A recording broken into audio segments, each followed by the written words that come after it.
Hello दोस्तों, कैसे हैं आप लोग। सभी को गुड इवनिंग। राजस्थान की कला और संस्कृति के अंतर्गत जो सबसे पहले हमने टॉपिक लिया है वो राजस्थान के त्योहार एवं मेले हैं। राजस्थान के त्योहार और मेले के पिछले दो लेक्चर में हम दो पार्ट कंप्लीट कर चुके हैं। पिछले लेक्चर में हमने देखा था कि राजस्थान में त्योहारों की जो शुरुआत है हिंदू त्योहारों की जो शुरुआत मानी जाती है वो मानी जाती है श्रावण के महीने से, और श्रावण के महीने में भी तीज के त्योहार से हिंदू त्योहारों की शुरुआत मानी जाती है, जो कि श्रावण शुक्ल तृतीया को आता है। तो हमने पिछले लेक्चर में श्रावण के महीने के जितने भी महत्वपूर्ण त्योहार हैं उनकी बात की। इसके अलावा उस महीने में जितने भी प्रमुख मेलों का आयोजन होता है राजस्थान में उन सब की बात की। उसके बाद हमने देखा था भाद्रपद के महीने में, भादवे के महीने के बारे में, उसमें जितने भी त्योहार हैं मेले हैं उनके बारे में अध्ययन किया था। आज हम उससे आगे का पढ़ेंगे और उसके बाद हम अंत में देखेंगे कि इस टॉपिक से संबंधित जितने भी इंपॉर्टेंट क्वेश्चंस हैं एग्जाम में पूछे गए हैं उनका सॉल्व करेंगे। आज हम देखते हैं, देखो कि जो आश्विन का महीना है, भाद्रपद के बाद जो महीना आएगा वो आता है आश्विन का महीना। पहले लेक्चर में हम बात कर चुके हैं सभी हिंदी महीनों के बारे में। तो हिंदी महीनों का जो 7वां महीना होता है वो होता है आश्विन महीना, और यह आता है सितंबर अक्टूबर के बीच। इसमें जो कृष्ण पक्ष है, इसका प्रारंभिक पक्ष, उसमें श्राद्ध चलते हैं। शुक्ल पक्ष में एकम से नवरात्रे स्टार्ट हो जाते हैं। अष्टमी को, शुक्ल पक्ष की अष्टमी को दुर्गाष्टमी होती है, नवमी महानवमी, और दसवीं को विजयदशमी का त्योहार अर्थात दशहरा। आश्विन की पूर्णिमा को शरद पूर्णिमा मनाई जाती है। हमने देखा, अब स्टार्ट करते हैं डिटेल से, ये हमारे शॉर्ट नोट्स थे। अब देखते हैं कृष्ण पक्ष में जो पूरे 15 दिन तक कृष्ण पक्ष की एकम से लेकर और अमावस्या तक श्राद्ध चलते हैं। हमने देखा था कि श्राद्ध की जो शुरुआत होती है, पिछले लेक्चर में बात की थी, श्राद्धों की जो शुरुआत है वो होती है भाद्रपद पूर्णिमा को। आश्विन से पहला महीना कौन सा है? भाद्रपद। और भाद्रपद महीने का जो अंतिम दिन होता है, अंतिम दिन है वो है पूर्णिमा, और उसी से श्राद्ध की शुरुआत होती है। और ये चलते हैं आश्विन महीने के पूरे कृष्ण पक्ष में, और आश्विन की जो अमावस्या है उस पर आकर समाप्त हो जाते हैं श्राद्ध। लगभग 16 दिनों तक चलते हैं। अब इसी दिन जो श्राद्ध चलते हैं, इसी दिन जब भाद्रपद पूर्णिमा के दिन श्राद्धों की जब शुरुआत होती है, इसी दिन से एक त्योहार और मनाया जाता है, वो है सांझी का त्योहार। सांझी का त्योहार क्या है? हमने देखा था कि कन्याओं के द्वारा यह त्योहार मनाया जाता है। कुंवारी कन्याएं यह त्योहार मनाती हैं, और इस दिन क्या है कि कुंवारी कन्याएं अपने घरों के बाहर गोबर की दीवार पर भांति भांति के लोक चित्र बनाती हैं, जिन्हें संजय कहा जाता है। तो ये देखना हमें, और यह त्योहार चलता है लगभग 16 दिनों तक। अब जब श्राद्ध शुरू तो होते हैं भाद्रपद पूर्णिमा से, एंड कब होता है इनका? आश्विन अमावस्या को इनका एंड हो जाता है श्राद्धों का। और इसी दिन अंतिम दिन लड़कियां एक व्रत करती हैं। श्राद्ध पक्ष के अंतिम दिन अमावस्या के दिन लड़कियों के द्वारा एक व्रत किया जाता है, और उस व्रत को कहा जाता है थम्बुडा व्रत। अब इससे आगे का देखते हैं। कृष्ण पक्ष में हमने देखा सिर्फ श्राद्ध चलते हैं, आश्विन कृष्ण पक्ष। अब देखते हैं आश्विन शुक्ल पक्ष। आश्विन शुक्ल पक्ष की एकम से नवरात्रा प्रारंभ हो जाते हैं। अब ये नवरात्रा भी कौन से हैं? शारदीय नवरात्रा। देखो, हिंदुओं में दो प्रमुख नवरात्रे हैं, एक तो वसंतीय नवरात्रे और एक शारदीय नवरात्रे, और एक तीसरे नवरात्रे भी होते हैं गुप्त नवरात्रे। जो वसंतीय नवरात्रे हैं वो तो आते हैं चैत्र के महीने में, और चैत्र महीने की शुक्ल पक्ष की एकम से नवमी तक। और शारदीय नवरात्रे जो हम पढ़ रहे हैं यहाँ पे आश्विन के महीने में आते हैं, शुक्ल पक्ष की एकम से नवमी तक। और तीसरा है गुप्त नवरात्रे, ये आते हैं माघ महीने में, शुक्ल पक्ष की एकम से नवमी तक। तीनों आप याद रखें इनको, क्योंकि कोई एक डायरेक्ट पूछा जा सकता है कि वसंतीय नवरात्रे कब किस माह में आते हैं, शारदीय नवरात्रे किस माह में आते हैं, या गुप्त नवरात्रे किस माह में आते हैं। अब देखो, इन दिनों क्या होता है नवरात्रों में? नवरात्रों के 9 दिनों में दुर्गा के विभिन्न रूपों की पूजा अर्चना की जाती है। मां दुर्गा के विभिन्न रूप हैं, जैसे शैलपुत्री, ब्रह्मचारिणी, चंद्रघंटा, कुष्मांडा, स्कंद माता, कात्यायनी, कालरात्रि, महागौरी, सिद्धिदात्री। इन विभिन्न रूपों की इन 9 दिनों तक पूजा की जाती है। अब जो अष्टमी होती है 8वें दिन, नवरात्रों के 8वें दिन, वो होती है दुर्गाष्टमी। इस दिन महागौरी की पूजा की जाती है, अन्नपूर्णा माता की पूजा की जाती है। और अन्नपूर्णा माता को भूमि की रक्षक देवी भी कहा जाता है। खेती बाड़ी जैसी संपदा की रक्षक देवी भी अन्नपूर्णा माता को कहा जाता है। इस दिन 9 कन्याओं को भोजन करवाया जाता है। और यह जो त्योहार है दुर्गा अष्टमी का, यह बंगाल का प्रसिद्ध त्योहार है। अब आगे देखते हैं, आश्विन शुक्ल दशमी को विजयादशमी का त्योहार आता है, अर्थात दशहरे का त्योहार। विजयादशमी क्यों बोलते हैं इसको? क्योंकि इस दिन भगवान राम ने रावण का वध किया था, और यानी भगवान राम ने रावण पर विजय प्राप्त की। दूसरी बात, इसी दिन क्या हुआ था कि देवी माता दुर्गा ने 9 रात्रि तक लगातार और 10 दिन तक, 9 रात्रि व 10 दिन तक युद्ध के पश्चात महिषासुर पर विजय प्राप्त की थी। यानी उन्होंने विजय प्राप्त की, भगवान राम ने विजय प्राप्त की, इसलिए इसको कहा जाता है विजयादशमी। और दशमी के दिन आता है आश्विन शुक्ल दशमी। डायरेक्ट एग्जाम में क्वेश्चन पूछा जाता रहता है, बहुत बार एग्जाम में क्वेश्चन पूछा गया है कि दशहरे का त्योहार किस महीने में आता है, कब आता है। बहुत इंपॉर्टेंट है, आप इसे याद रखें। इस त्योहार को सत्य पर असत्य पर सत्य की विजय के रूप में भी मनाया जाता है। देखो इस दिन और क्या हुआ था, इस दिन सम्मी वृक्ष, जो खेजड़ी का वृक्ष है उसी को सम्मी वृक्ष कहते हैं, इस दिन उसकी भी पूजा की जाती है। क्यों की जाती है इसकी पूजा? जो पांडव थे महाभारत युद्ध में, आपने देखा होगा, जो पांडव और कौरव थे, उनमें जो पांडव थे उनको हुआ था अज्ञातवास।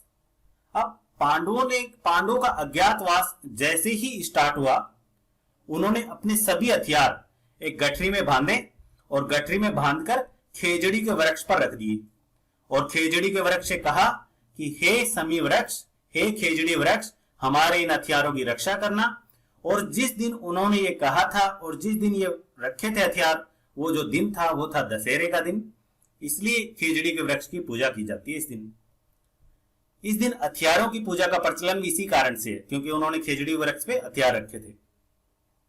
इस दिन लीलन टास जो चिड़िया है, लीलन टास चिड़िया, सुगुन चिड़िया भी कहते हैं इसको, इसके दर्शन शुभ माने जाते हैं। आप पिक में देख सकते हैं इसके। देखो एक रचना लिखी है कन्हैया लाल सेठिया ने, एक बुक है कन्हैया लाल सेठिया की। ये भी पूछा जा सकता है कि लीलन टास जो बुक है वो किसकी है, तो ये है कन्हैया लाल सेठिया की, ये भी याद रखें आप। अब देखो विजयादशमी के दिन 2 मेलों, यानी बहुत सारे मेले लगते हैं। वैसे तो पूरे भारतवर्ष में विजयादशमी का त्योहार बड़ी धूमधाम से मनाया जाता है, लेकिन हमारे राजस्थान में जो सबसे बड़ा मेला लगता है वो तो कोटा शहर में लगता है, और भारत में सबसे बड़ा मेला लगता है मैसूर में। और हमारे राजस्थान में ही जोधपुर में रावण का मंदिर भी बना हुआ है, ये भी आप याद रखें। अब देखते हैं आश्विन पूर्णिमा। आश्विन पूर्णिमा अर्थात शरद पूर्णिमा, इसको रास पूर्णिमा भी कहते हैं, इसको कोजागरी पूर्णिमा भी कहते हैं। जो शरद पूर्णिमा है, ऐसा माना जाता है, जैसा ज्योतिषियों का मानना है, कि वर्ष में सिर्फ एक दिन ऐसा होता है जब चंद्रमा अपनी सभी कलाओं में से परिपूर्ण होता है, सभी कलाओं से परिपूर्ण होकर उदय होता है चंद्रमा। सिर्फ वर्ष में एक बार ही ऐसा होता है। सामान्यतः जितनी भी पूर्णिमाएं आती हैं वर्ष में, जो 11 पूर्णिमा, अलग से 11 पूर्णिमा शरद पूर्णिमा के अलावा, तो उनमें ऐसा नहीं देखने को मिलता है कि चंद्रमा अपनी सभी कलाओं में परिपूर्ण हो। सिर्फ सामान्यतः वो 15 कलाओं में परिपूर्ण होता है उन सभी पूर्णिमाओं में। लेकिन शरद पूर्णिमा एक ऐसी पूर्णिमा है जब चंद्रमा है अपनी सभी कलाओं में परिपूर्ण होता है, पूरी तरह से उदय होता है अपनी सभी कलाओं में परिपूर्ण होकर। और इसीलिए ये जो इस दिन की जो रात होती है वो सबसे ज्यादा चांदनी रात होती है, सबसे ज्यादा प्रकाशमयी रात होती है इस दिन, शरद पूर्णिमा के दिन। और हमारे यहाँ एक मान्यता है कि शरद पूर्णिमा के दिन चंद्रमा से अमृत की वर्षा होती है। इसीलिए क्या होता है कि इस दिन खीर बनाकर और चांदनी रात में यानी छत के ऊपर रख दी जाती है, खुले में खीर बनाकर रख दी जाती है, और अगले दिन सुबह उस खीर को खाया जाता है। ऐसा माना जाता है कि इसमें चंद्रमा से जो अमृत की वर्षा हुई है वो इस खीर के थ्रू हमारे शरीर में अंदर जाएगा। और इसी दिन क्या होता है, भगवान श्री कृष्ण ने रास नृत्य भी किया था इसी दिन, इसलिए इसको क्या कहते हैं, रास पूर्णिमा। तो आप याद रखें, इंपॉर्टेंट है कि शरद पूर्णिमा किस माह में आती है, ये भी याद रखें कि चंद्रमा है वो अपनी सभी कलाओं से परिपूर्ण होकर कब उदय होता है, किस पूर्णिमा को उदय होता है। सभी फैक्ट्स को आप याद रखें, इंपॉर्टेंट फैक्ट्स हैं सब के सब। उसके बाद हम देखते हैं इस दिन जो मेलों का आयोजन होता है वो एक तो मारवाड़ महोत्सव मनाया जाता है इस दिन ओसिया जोधपुर में, मीरा महोत्सव बनाया जाता है चित्तौड़गढ़ में, और लालदास जी का जो मेला है वो लगता है धौली दूब अलवर में। याद रखें, इस पे स्टार लगाया मैंने। लालदास जी का मेला धौली दूब अलवर में लगता है। एक लगता है पशु मेला, जसवंत पशु मेला, वो भी भरतपुर में लगता है।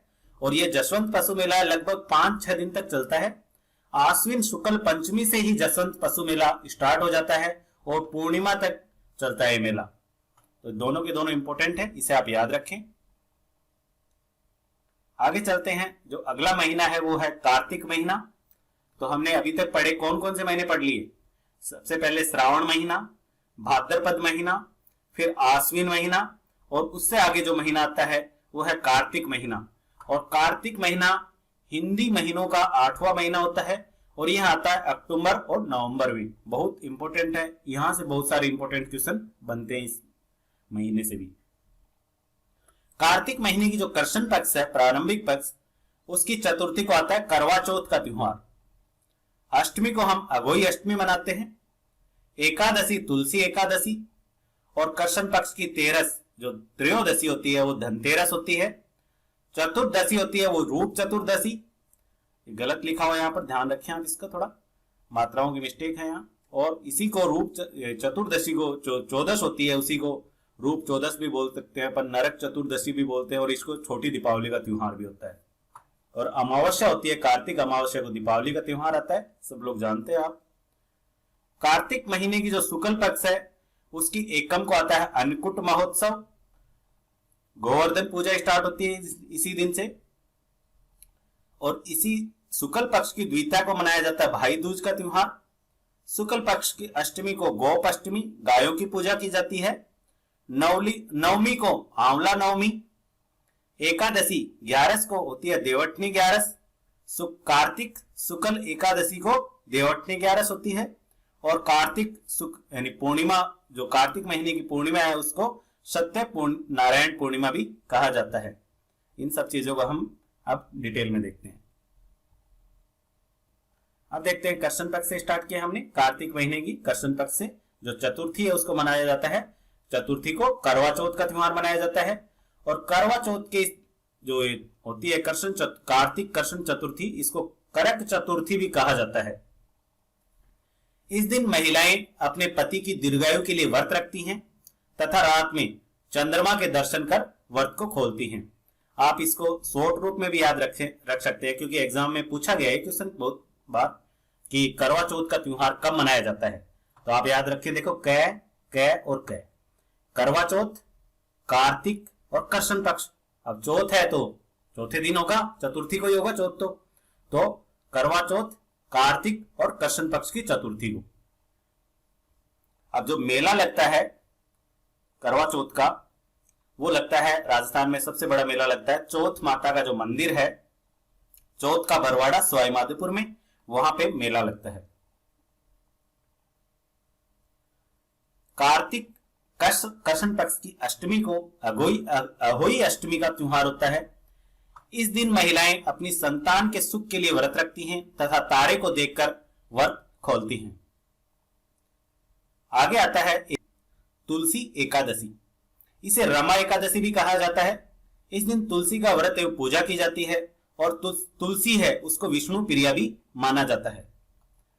आगे आता है कार्तिक कृष्ण पक्ष की जो त्रयोदशी है उसको धनतेरस का त्योहार आता है। और एक प्रचलित कथा के अनुसार कार्तिक कृष्ण त्रयोदशी के दिन समुद्र मंथन से जो आयुर्वेद के जनक हैं भगवान धन्वंतरी अमृत कलश लेकर प्रकट हुए थे। अतः इस दिन को भगवान धन्वंतरी के जन्म दिवस के रूप में भी मनाया जाता है। कलश के साथ धन्वंतरी के प्रकट होने के कारण इस अवसर पर बर्तन खरीदने की परंपरा भी है। इस दिन बर्तन तथा चांदी खरीदने का विशेष महत्व माना जाता है। और ऐसा भी माना जाता है कि इस दिन यम का पूजन हम करेंगे तो जो असामयिक मृत्यु होती है उसको टाला जा सकता है। आगे आती है चतुर्दशी। रूप चतुर्दशी भी कहा जाता है इसको, और इसको नरक चतुर्दशी भी कहा जाता है। दोनों याद रखें, रूप चतुर्दशी और नरक चतुर्दशी। और इसी दिन छोटी दीपावली का त्योहार भी होता है। रूप चतुर्दशी इसलिए कहा जाता है क्यों इस दिन स्वच्छता का, सौंदर्य का विशेष ध्यान रखा जाता है। इस दिन कह सकते हैं आप ब्यूटी पार्लर वाला डे है। और इस दिन छोटी दीपावली का त्योहार तो मनाया जाता ही है। कार्तिक कर्षण चतुर्दशी को ध्यान रखें आप सभी चीजों को, नरक चतुर्दशी को भी और रूप चतुर्दशी को भी। आगे आता है अमावस्या। कार्तिक अमावस्या को दीपावली मनाई जाती है। इस दिन महाजन अपने नए बही खाते डालते हैं और इसी दिन दयानंद सरस्वती व महावीर स्वामी की पुण्यतिथि भी मनाई जाती है। यह हिंदुओं का सबसे बड़ा त्योहार माना जाता है। हिंदू मान्यता है कि त्रेता युग में भगवान श्री राम 14 वर्ष के वनवास के पश्चात लंका पर विजय प्राप्त करके अयोध्या आए तो घर घर दीप जलाए गए। दूसरी ओर एक मान्यता यह भी है कि द्वापर युग में भगवान श्री कृष्ण ने 16,000 कन्याओं को इस दिन दुर्दांत असुर की कैद से मुक्त करवाया था।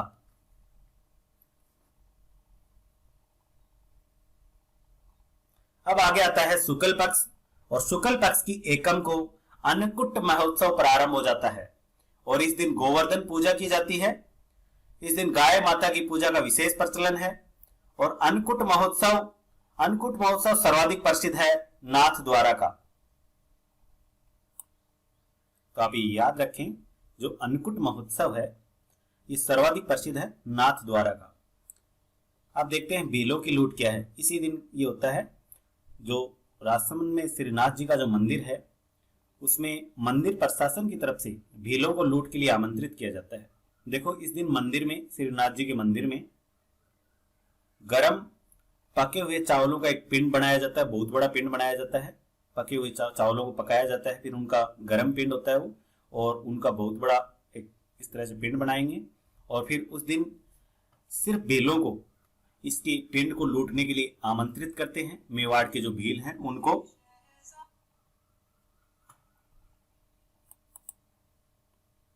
रात में 12 बजे तक आम आदमी के द्वारा यहाँ पर दर्शन किया जाता है इस पिंड के। और उसके बाद आम आदमी के दर्शन तो बंद हो जाते हैं। केवल मेवाड़ के भील मंदिर में प्रवेश करते हैं, और वो भी अर्धनग्न अवस्था में प्रवेश करते हैं वो लोग। और इन पके जो चावलों का जो ये पिंड है, इस पिंड को श्रीनाथ जी का जयकारा लगाते हुए लूटते हैं। और फिर चावल लूटकर बाहर आते हैं। उनकी पत्नियां उनका वेट करती हैं, और फिर पत्नियों को वो पिंड देकर, यानी चावल देकर, और वापस मंदिर में चले जाते हैं। ऐसा माना जाता है कि मेवाड़ के जो व्यापारी लोग हैं वो इन चावलों के 2-3 दाने पैसों में खरीदकर अपने पास में रखते हैं, जो शुभ माना जाते हैं चावल। और एक मान्यता ये भी है कि अंतिम संस्कार के समय भी इन जो चावल होते हैं, ये जो इस वक्त के जो चावल हैं, इनको मुख में डाला जाता है जो व्यक्ति मर चुका है उसके। अगला आता है दीपावली के 2 दिन बाद जो त्योहार आता है वो आता है भैया दूज का त्योहार, और इसे यम द्वितीया भी कहते हैं। ऐसी मान्यता है कि इस दिन जो यमराज हैं वो अपनी बहन यमी के घर गए थे, इसीलिए इसको यम द्वितीया भी कहते हैं। यह त्योहार है भाई बहन के प्यार का प्रतीक है। अगला आता है नवमी। इसको बोलते हैं आंवला नवमी। इस दिन आंवले के वृक्ष की पूजा की जाती है। इस दिन दान पुण्य किया जाता है। इसे धात्री नवमी या कुष्मांड नवमी भी कहा जाता है। एकादशी 11, देव उठनी एकादशी, इसको प्रबोधिनी एकादशी भी कहा जाता है।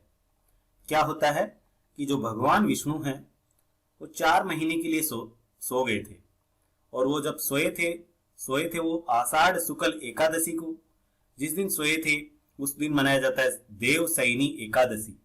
देवशयनी एकादशी ये होती है आषाढ़ शुक्ल एकादशी। और इस दिन से जो मांगलिक कार्य हैं, विवाह हैं, वो सब बंद हो जाते हैं देवशयनी एकादशी से। आषाढ़ के महीने में आती है। और जब भगवान विष्णु 4 महीने सोने के उपरांत जब जगे थे तो उसको मनाया जाता है देवउठनी एकादशी। और इस दिन मांगलिक कार्य, विवाह सब फिर से शुरू हो जाते हैं। इस दिन क्या है कि जो तुलसी का जो विवाह है वो शालिग्राम के साथ किया गया था, और इसीलिए इसको तुलसी एकादशी भी कहा जाता है। इस दिन से पुष्कर मेला शुरू हो जाता है। कार्तिक शुक्ल एकादशी से पुष्कर मेले की शुरुआत हो जाती है और यह चलता है कार्तिक पूर्णिमा तक पुष्कर मेला भरता है। एकादशी से शुरू होता है और पूर्णिमा तक भरता है। यहाँ पर अमावस्या नहीं आएगा, इसको ध्यान रखें आप, गलती से लिखा गया अमावस्या, यह आएगा पूर्णिमा। और राजस्थान का सब अंतर्राष्ट्रीय स्तर पर सबसे रंगीन मेला है वह भी पुष्कर मेला ही है। इसके बाद आता है कार्तिक पूर्णिमा। इस दिन गुरु नानक जयंती भी होती है। इसी दिन भगवान शिव ने त्रिपुरासुर नामक राक्षस का वध किया था, इसलिए इसे त्रिपुरा पूर्णिमा भी कहा जाता है। इस दिन गंगा व पुष्कर में स्नान करना शुभ माना जाता है। कार्तिक पूर्णिमा के दिन जो मेले लगते हैं उनमें से प्रमुख मेले हैं, एक है चंद्रभागा का मेला झालरापाटन झालावाड़ में। सभी के सभी मेले बहुत ज्यादा इंपॉर्टेंट है, इसलिए मैंने यहाँ पर 2 स्टार लगाए हैं। एक लगता है कपिल धारा का मेला, ये लगता है सहरिया क्षेत्र 12 में। एक है कपिल मुनि का मेला, ये कोलायत बीकानेर में। दोनों में कंफ्यूज नहीं होना है आपको। कपिल धारा का मेला सहरिया 12 में लगता है और कपिल मुनि का मेला है, ये लगता है बीकानेर में। एक है साहवा सिख, जो चूरू में जगह है, साहवा सिख मेला। साहवा में गुरुद्वारा है और यहाँ पर भी मेला लगता है। एक है बुड्ढा जोहड़ गुरुद्वारा, ये गंगानगर में, यहाँ पर भी मेला लगता है क्योंकि इस दिन गुरु नानक जयंती भी होती है। आगे देखते हैं कार्तिक महीने के जो अन्य मेले हैं उनमें से एक गरुड़ मेला भरतपुर में लगता है। मात्र कुंडालिनी का मेला है, ये रास में चित्तौड़गढ़ में भरता है। अब अगला जो महीना है, हिंदी महीनों का जो 9वां महीना है वो है मार्गशीर्ष महीना, मंगसिर भी बोलते हैं इसको, और ये नवंबर दिसंबर में आता है। इसमें कुछ ज्यादा इंपॉर्टेंट नहीं है, कोई खास इंपॉर्टेंट त्योहार भी नहीं है इस महीने में। जो मेले हैं वो देख लो आप यहाँ पर। एक लगता है बजरंग पशु मेला, ये लगता है सिणधरी गांव बाड़मेर में। दूसरा मानगढ़ धाम पशु मेला, ये लगता है बांसवाड़ा में। अगला महीना है हिंदी महीनों का 10वां महीना, ये पौष महीना है, ये आता है 10 दिसंबर और जनवरी में। और इस दिन मेले लगते हैं वो हैं नाकोड़ा जी का मेला, ये लगता है मेवानगर बाड़मेर में। एक मेला भरता है सुइया मेला, ये लगता है चौहटन बाड़मेर में। इस मेले को अर्ध कुंभ का मेला भी कहा जाता है और इसका जो आयोजन है वो माना जाता है कि यदि पौष माह की जो अमावस्या है वो सोमवार के दिन हुई तो ही इस मेले का आयोजन किया जाता है। यानी इसका आयोजन पौष मास की अमावस्या के सोमवती होने पर ही होता है। किस मेले का? सुइया मेले का आयोजन। और इसको क्या माना जाता है? अर्ध कुंभ मेला। कहां पर लगता है? बाड़मेर चौहटन नामक स्थान पर। अब आते हैं मकर संक्रांति। आपको पता ही है लगभग आती है 14 जनवरी और 15 जनवरी के लगभग। इस दिन भगवान सूर्य मकर राशि में प्रवेश करते हैं। इसी दिन रूठी सांस को मनाने की भी परंपरा है। इस दिन पतंग महोत्सव भी मनाया जाता है। मकर संक्रांति के दिन राजस्थान पर्यटन विकास निगम द्वारा मकर संक्रांति के दिन जयपुर में पतंग महोत्सव का आयोजन किया जाता है। एग्जाम में बहुत बार पूछा जा चुका है कि पतंग महोत्सव का आयोजन कहां पर किया जाता है, तो किया जाता है जयपुर में। एक वर्ड आएगा आपको कभी एग्जाम में देखने को मिले, तेरुंडा। तेरुंडा क्या है? तो मकर संक्रांति के दिन 13 सुहासनियों, यानी सुहासनियां बोला जाता है जो घर की बेटियां होती हैं, जैसे बहू घर की बेटी है, बहन है, बुआ है, उनको सुहासनियां बोला जाता है। तो इस दिन मकर संक्रांति के दिन 13 सुहासनियों को 13 वस्तुएं भेंट में दी जाती हैं, जिसे तेरुंडा कहा जाता है। तो आप इसे याद रखें, एग्जाम में पूछा भी जाए, मेंस में भी पूछा जा सकता है। अब देखते हैं जो एग्जाम में क्वेश्चन पूछे गए हैं। आज जो हमने टॉपिक पढ़ा है उससे संबंधित जो क्वेश्चन पूछे गए हैं वो देखते हैं। एक क्वेश्चन आया था एग्जाम में, करवा चौथ मनाया जाता है। कमेंट बॉक्स में लिखकर आप अपने आंसर दें। करवा चौथ कब मनाया जाता है? ऑप्शन ए है चैत्र कृष्ण एकम, option B Kartik Purnima, option C Makar Sankranti, option D है कार्तिक कृष्ण चतुर्थी। दूसरा क्वेश्चन है खेजड़ी वृक्ष की पूजा किस पर्व पर की जाती है? अभी पढ़ा हमने थोड़ी देर पहले। ऑप्शन ए है Gangaur, option B Teej, option C Holi और ऑप्शन डी है दशहरा। कब की जाती है खेजड़ी वृक्ष की पूजा? तीसरा क्वेश्चन है, कपिल मुनि का मेला लगता है पुष्कर में, कोलायत में, गोगामेड़ी में या मुकाम में? आंसर लिखें अपना आप। क्वेश्चन नंबर 4 और क्वेश्चन नंबर 5 दोनों एक ही हैं, दो एग्जाम में पूछे गए हैं, RS 2003 में, राजस्थान पुलिस में। पुष्कर का मेला किस तिथि को बढ़ता है? राजस्थान के प्रसिद्ध पुष्कर मेले का आयोजन कब किया जाता है? तो ये है कार्तिक अमावस्या, ऑप्शन ए। ऑप्शन बी है कार्तिक पूर्णिमा, ऑप्शन सी है फाल्गुन पंचमी और ऑप्शन डी है आशोज पूर्णिमा। अभी थोड़ी देर पहले हमने बात की इस क्वेश्चन पे। क्वेश्चन नंबर 6 है, जसवंत पशु मेले का आयोजन कहां होता है? Option A Jaipur, option B Alwar, option C है भरतपुर और ऑप्शन डी है बूंदी। अगला क्वेश्चन है क्वेश्चन नंबर 7, शरद पूर्णिमा किस माह में आती है? श्रावण में, कार्तिक में, आश्विन में या भाद्रपद में? क्वेश्चन नंबर 8, नरक चतुर्दशी कब आती है?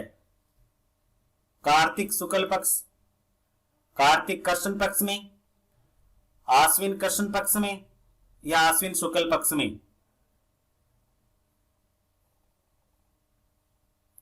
क्वेश्चन नंबर 9, भीलों की लूट का संबंध किस मंदिर से है?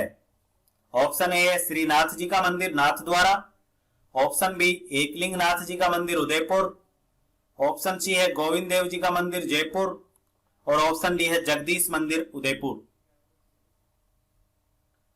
अंतिम क्वेश्चन है, चंद्रभागा मेला भरता है झालावाड़ में, कोटा में, चित्तौड़ में या फिर उदयपुर में? तो ये थे आज के क्वेश्चन और आज हमने 2 महीनों के बारे में पढ़ा है, एक तो कार्तिक महीने के बारे में और एक आश्विन महीने के बारे में पूरी डिटेल से पढ़ा है। इनसे बार एग्जाम में आपको कोई भी क्वेश्चन देखने को नहीं मिलेगा। आप इनके अच्छे से नोट्स बनाएं, अपने बार बार रिवाइज करें इन चीजों को। जैसे ही हमारा टॉपिक कंप्लीट होगा उसके बाद हम इस टॉपिक से रिलेटेड बहुत जितने भी क्वेश्चन बनेंगे उनका अलग से पेपर लेंगे। Thank you all of you.